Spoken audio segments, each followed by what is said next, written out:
अस्सलाम वालेकुम एवरीवन, कैसे हैं आप सब लोग। आई होप कि आप सब खैरियत से बहुत अच्छे से होंगे। तो आज की इस वीडियो में मैं ना आप लोगों के साथ शेयर करने वाली हूँ बहुत ही खूबसूरत से व्यू वाले शादी हाल का टूर। इसके अलावा सरसों के साग की नहायत ही सिंपल सी रेसिपी आज मैं आप लोगों के साथ शेयर करूँगी। अच्छा, मुझे ना इंस्टाग्राम पर मैसेजेस आ रहे थे कि हम लोग अमेरिका मूव हो रहे हैं, तो हमें गाइड कर दें कि अपने साथ ऐसी क्या चीज़ें लाएँ जो कि वहाँ पर हमारे काम आएँ और कौन सी चीज़ें साथ ना लाएँ। तो आज की इस वीडियो में मैं आप लोगों के साथ अपना एक्सपीरियंस भी शेयर करने वाली हूँ, जो कि उन लोगों के लिए हेल्पफुल होगा जो अमेरिका मूव हो रहे हैं या फ्यूचर में आने का प्लान कर रहे हैं। तो फ़िलहाल अभी 11 बजे का टाइम है और घर के सारे काम करने के बाद अभी हम सब रेडी हो गए थे, क्योंकि 12 बजे ना हमारी वेडिंग बैंक्वेट हॉल की अपॉइंटमेंट थी। घर से निकलते हुए एज़ यूजुअल मानो इस वक्त हमें कोई लिफ्ट नहीं करा रही थी, तो खैर घर से हम निकल चुके थे। ये जगह हमारे एरिया से तकरीबन 30 मिनट्स की ड्राइव पर थी और 12 बजे जो है हमें वहाँ पहुँचना था। मगर हम लोग थोड़ा जल्दी निकल गए थे ताकि टाइम पर पहुँच जाएँ, क्योंकि हमारे बाद ना किसी और का विज़िट भी स्केजुअल था और यहाँ पर ना सिर्फ विज़िट स्केजुअल कराने में ही 1 से 2 वीक्स का टाइम लग जाता है। आज की वीडियो में आप लोगों को ये भी अंदाज़ा हो जाएगा कि यहाँ के शादी hall as compare to Pakistan के कितने महंगे होते हैं।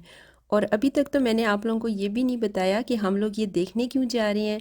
तो एक्चुअली में सितंबर में ना हमारी फैमिली में शादी है। शादी किसकी है वो सरप्राइज़ मैं आप लोगों को ना फिर किसी वीडियो में दूंगी। अभी शादी में टाइम है, लेकिन यहाँ पर ना किसी भी इवेंट की बुकिंग तकरीबन 3-4 महीने पहले से करानी होती है।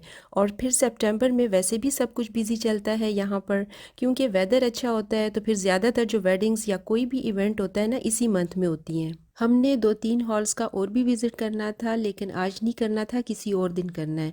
तो उनका विज़िट करने के बाद ही हम फाइनल करेंगे कि कौन सा वाला हमें ज़्यादा वर्थ करता है, क्योंकि हमें साथ में ये भी देखना है कि जो लोग शादी में आ रहे हैं उनसे वो ज़्यादा दूर ना हो। तो खैर अभी हम पहुंच गए हैं, गाड़ी हमने पार्क कर दी है। अभी सबसे पहले ना रिसेप्शन पर जाएंगे और चेक करेंगे कि जिसने आज हमें टूर देना है वो अवेलेबल भी है कि नहीं।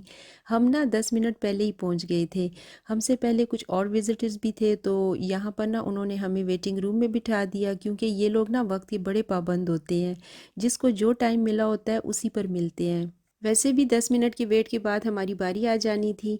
अच्छा, वेटिंग रूम ना इन्होंने बहुत ही कोजी सा बनाया हुआ था। साथ में इन्होंने हमें कहा कि अगर कोई कॉफ़ी या पानी वगैरह चाहिए तो वो भी साथ वाले रूम से जाकर ले लें। लेकिन हम ना चूँकि सुबह ब्रेकफास्ट करके निकले थे, तो फिर कोई ख़ास कॉफ़ी की तलब नहीं थी। लेकिन कॉफ़ी ना यहाँ पर हर जगह जहाँ भी किसी भी चीज़ के टूर के लिए जाए ना, तो मोस्टली जगहों पर इन्होंने रखी ही होती है। तो अभी ये पहले हमें हॉल दिखाएंगे और साथ साथ ही बताते जाएंगे कि ये जो हमसे चार्ज करेंगे ना, तो उसमें हमें सर्विसेज कौन कौन सी देंगे। अच्छा, इस हॉल के ना सारे पैसे आप लोग कह लें इसके बाहर के व्यू के थे, जबकि ये अंदर से ना ऐसा कोई ख़ास भी नहीं था। सो ये वाला हॉल है और ये ना हमारे जितने भी लोग होंगे उसी हिसाब से हमें यहीं पर जगह अरेंज करके देंगे। इसके अलावा हमें टेबल्स, चेयर्स और क्रॉकरी जो है वो भी इसमें शामिल है। तो अभी ना यहाँ पर 5 बजे किसी की शादी थी, तो ये उसके लिए भी अरेंजमेंट कर रहे थे। तो ये सिंपल से डेकोर के, और हाँ स्टेज इसमें इंक्लूड नहीं था, वो अलग से हम अपने खर्चे पे बनाएंगे। तो ये सिंपल से डेकोर के जो अभी आप लोग देख रहे थे, इसमें सिर्फ हॉल, टेबल्स, चेयर्स और साथ में ना क्रॉकरी शामिल थी। इसका ना हमसे $14,000 चार्ज कर रहे थे, जो बहुत ज़्यादा था। अगर ना हम इसको पाकिस्तानी रुपीज़ में कन्वर्ट करें ना, तो मेरे ख्याल से ये अच्छी खासी बड़ी अमाउंट बनती है। इसके अलावा खाना भी अगर ये लोग साथ में प्रोवाइड करेंगे ना, तो उसके 10 से $12,000 मज़ीद ये लोग चार्ज कर रहे थे, जो कि आई थिंक 27 लाख या शायद इससे भी ज़्यादा बड़ी अमाउंट बनती है। लेकिन हमने इनको कहा कि नहीं, खाना हम अपना किसी हलाल रेस्टोरेंट से ही बनवा के लाएंगे, क्योंकि हमें नहीं पता ये कैसा फूड देंगे। हलाल फूड ऑप्शन भी थी इनके पास, बट हमने सोचा कि अपना ही बनवा लें तो ज़्यादा बेहतर है। पता नहीं इनका वाला टेस्ट में कैसा होगा। तो फूड निकालने के बाद ना इन्होंने हमें कहा कि फिर हम $20,000 जो है वो चार्ज करेंगे, क्योंकि इसमें ना इन्होंने फिर जूसेस, स्नैक्स और एपिटाइज़र कहा कि वो हम ही देंगे। यहाँ से आप लोग इसके बाहर का भी सारा व्यू देख सकते हैं, जो कि देखने में ना बहुत ही प्यारा था।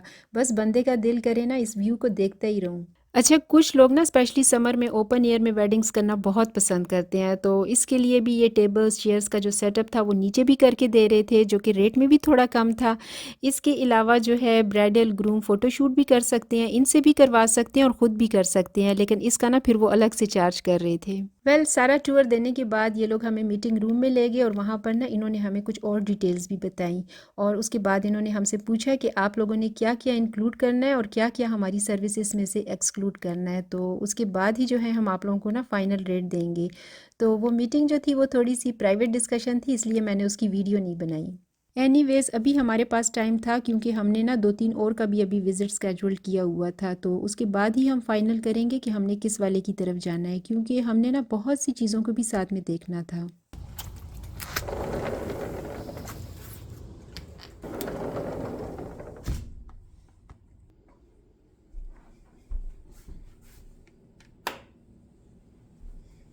वापसी पर घर आते हुए हम थोड़ा सा ग्रॉसरी स्टोर भी चले गए थे क्योंकि घर में कुछ चीज़ें ख़त्म थी, तो वो भी ले ली और साथ में ना ये सरसों का साग भी ले लिया।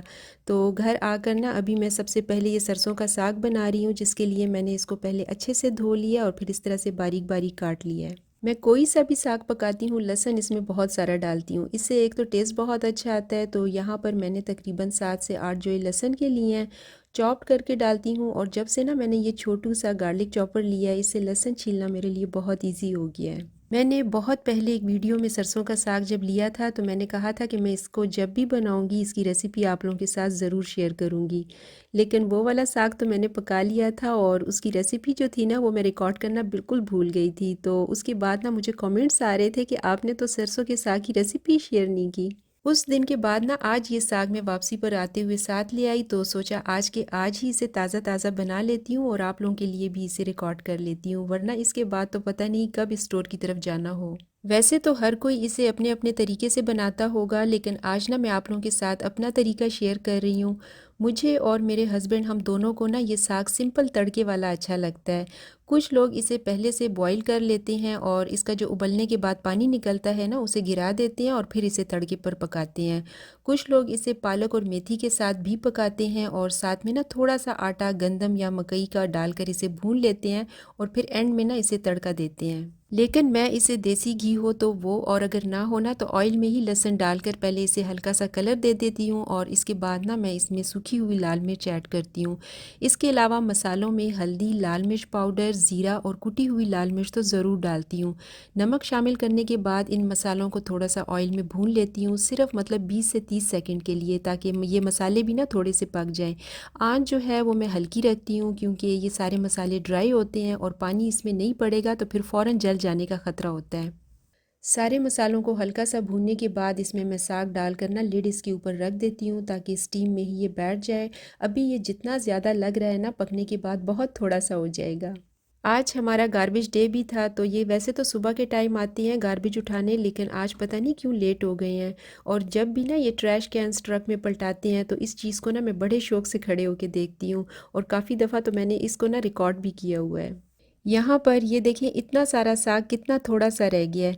बस इसके बाद ना मैं ऑयल में इसकी अच्छे से भुनाई कर लेती हूँ और इसको मैं इतना भूनती हूँ कि अगर इसमें कोई पानी है तो वो भी ड्राई हो जाए और साग भी अच्छे से पक जाए। एंड में इस पर मैं फिर से कुटी हुई लाल मिर्च डाल देती हूँ और इसको ना मैं गरम गरम रोटी या नान के साथ ही सर्व करती हूँ। तो फिर ऐसे में मैं इसको उसी वक्त पकाती हूँ जब हम लोग के खाने में 10 से 15 मिनट हो, क्योंकि ये इस तरह का जो तड़के वाला साग होता है ना ये जल्दी पक भी जाता है और गरम गरम खाने में ही मज़ा करता है। दोपहर का खाना खाने के बाद अभी मैंने सोचा कि बाहर स्ट्रीट में थोड़ी सी वॉक ही कर लेती हूँ, क्योंकि आजकल ना यहाँ पर मौसम बहुत प्यारा हुआ हुआ है।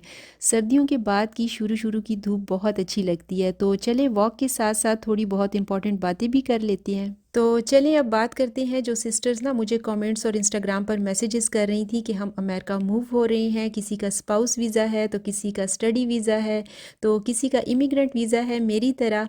तो जब भी ना हम यूएस आते हैं पढ़ाई के लिए या जॉब के लिए, तो सबसे जो बड़ी कंफ्यूजिंग होती है ना वो ये होती है कि यहाँ पर कौन कौन सी चीज़ें लानी है और कौन कौन सी चीज़ें नहीं लानी है, क्या क्या छोड़ के आना है और कितना लाना ज़रूरी है। तो यहाँ पे ना इतने टाइम रहने के बाद मैंने अपनी एक्सपीरियंसेस से कुछ चीज़ें लर्न की हैं कि कौन सी चीज़ें यहाँ पर एक्सपेंसिव हैं और कौन सी चीज़ें यहाँ पर सस्ती हैं। तो ये जो इन्फॉर्मेशन ना आज मैं आप लोगों को देने वाली हूँ ये मेरी उन सिस्टर्स के लिए काफ़ी हेल्पफुल होंगी। बाकी इसके अलावा अगर आप लोग ना कुछ चीज़ें ज़रूरी समझते हैं कि आप लोगों को अपने साथ लानी है तो अपने साथ उसे ज़रूर लाएं। अच्छा जी, तो सबसे पहले नंबर पर आ जाती हैं रिलीजियस की चीज़ें। तो जाय नमाज आप लोगों ने अपने साथ एक आध ज़रूर रखनी है। यहाँ पर मिल तो जाती हैं मगर इतनी एक्सपेंसिव होती है और फिर क्वालिटी भी अच्छी नहीं होती। और इसी तरह एक कुरान और तस्बीह भी, कोई सी भी जो आप लोग रेगुलर बेस पर पढ़ते हैं, मस्ट अपने साथ लेकर जाएं। मैं भी अपने साथ एक आध लाई थी, बाद में तो हम यहाँ पर लेते ही रहते हैं, लेकिन स्टार्ट में कुछ भी समझ नहीं आता है कि कहाँ से लें, क्योंकि ये बहुत ज़रूरी चीज़ें होती हैं। नमाज और कुरान के बगैर तो हम लोग एक दिन भी नहीं गुजार सकते। उसके बाद नेक्स्ट आ जाता है कि अगर आप लोग ना यहाँ पे लॉन्ग टाइम के लिए रहने वाले हैं तो अगर आप लोगों के पास ड्राइविंग लाइसेंस है तो उसे ज़रूर लाएं, और अगर आप लोगों के पास नहीं है तो वहीं से बनवा कर लाएं, क्योंकि यहाँ पर ना आप अगर विज़िट वीज़े पे आ रहे हैं तो ड्राइविंग लाइसेंस नहीं मिलेगा। लाइसेंस भी ना आप लोगों ने इंटरनेशनल ड्राइविंग लाइसेंस बनाना है, क्योंकि यहाँ पर ना अगर आप लोगों को इमरजेंसी में हो सकता है गाड़ी चलानी पड़ जाए तो आप लोग चला सके। तो जब तक आप लोगों को यहाँ का मतलब यूएसए का ड्राइविंग लाइसेंस नहीं मिल जाता तब तक आप लोग ना अपने पुराने लाइसेंस पर भी गाड़ी ईजिली चला सकते हैं। ये और बात है कि यहाँ के रूल्स रेगुलेशंस पाकिस्तान से थोड़े चेंज होते हैं, लेकिन अगर आप लोग वो जान जाएं, अगर तो आप लोग कॉन्फिडेंट हैं तो यहाँ पर भी गाड़ी चला सकते हैं। तो एक तो आप लोगों ने ना लाइसेंस लाना बिल्कुल नहीं भूलना है। तो अब आ जाते हैं बहुत ही इंपॉर्टेंट चीज़ की तरफ। तो जब पाकिस्तान से ना यूएस लोग आते हैं तो वो कहते हैं हम इतनी दूर जा रहे हैं तो अपने साथ वेस्टर्न कपड़े ले जाएं, जूते लेकर जाएं।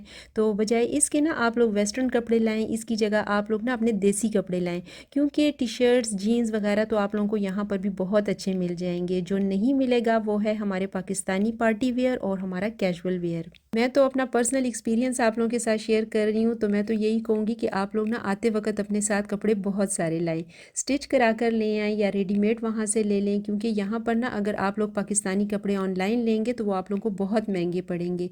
तो बेहतर है कि पाकिस्तान ही से लेके आएँ।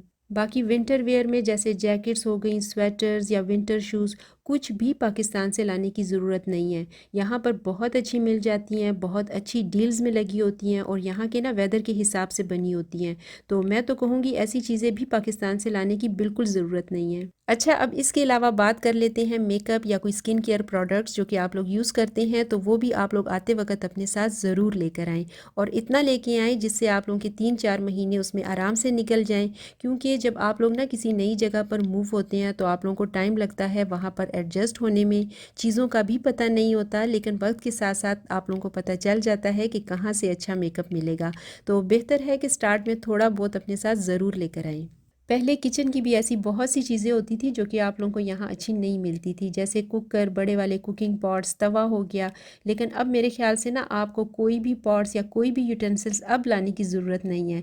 अब यहाँ ना अमेज़ॉन पर ऑनलाइन सब कुछ बड़ी अच्छी क्वालिटी में सब कुछ मिल जाता है। वैसे भी हम 23-23 पाउंड के 2 बड़े बैग जो कि तकरीबन 50 केजी बनता है और एक हैंड कैरी जिसमें तकरीबन 15 पाउंड्स होना चाहिए का अलाउ होता है, तो इसमें ना इतना भारी सामान लाने की ज़रूरत नहीं है। बाज़ लोग जब पाकिस्तान से आते हैं ना तो बैग्स में अपने साथ देसी मसाले, दालें वगैरह भी लाते हैं, तो वो चीज़ें भी मेरे ख्याल से अब लाने की ज़रूरत नहीं है, क्योंकि यहाँ पर ना बड़े अच्छे अच्छे अब देसी स्टोर्स हैं जिसमें शान, नेशनल वगैरह के सारे मसाले और हर किस्म की दालें अब आसानी से मिल जाती हैं। इसके अलावा जो सबसे ज़्यादा क्वेश्चंस मुझे आ रहे थे वो थे गोल्ड की ज्वेलरी के बारे में, और आप लोग पूछ रहे थे कि हम अपने साथ गोल्ड की ज्वेलरी ला सकते हैं कि नहीं। तो जी, आप लोग अपने साथ बिल्कुल ला सकते हैं। अगर आप लोगों की चूड़ियाँ हैं तो आप लोग उसे पहन लें, और अगर आप लोगों के सेट्स हैं तो उसे आप लोगों ने हैंड कैरी में रखना है।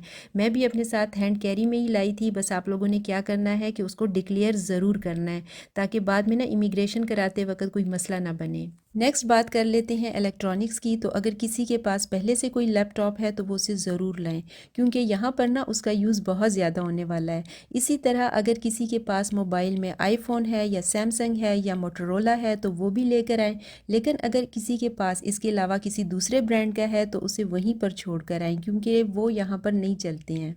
बाकी कोई भी इलेक्ट्रॉनिक्स जिसमें ब्यूटी टूल्स शामिल हैं अगर हैं आपके पास, जैसा कि हेयर ड्रायर है या हेयर स्ट्रेटनर या हेयर रिमूवल एप्लीकेटर, तो वो भी मत लाएं। वो यहाँ पे ना बहुत अच्छे भी मिल जाते हैं, और वैसे भी पाकिस्तान से अगर लाएंगे तो वो यहाँ के सॉकेट पर चलते भी नहीं हैं, और दूसरे यहाँ के और वहाँ के वोल्टेज में फ़र्क भी है। पाकिस्तान में आई थिंक 220 वोल्टेज है और यहाँ पे 110 है, तो जब चलेगा ही नहीं तो उसे लाने की ज़रूरत ही क्या है। और वैसे भी ऐसे टूल्स यहाँ बहुत मिलते हैं और सस्ते भी होते हैं।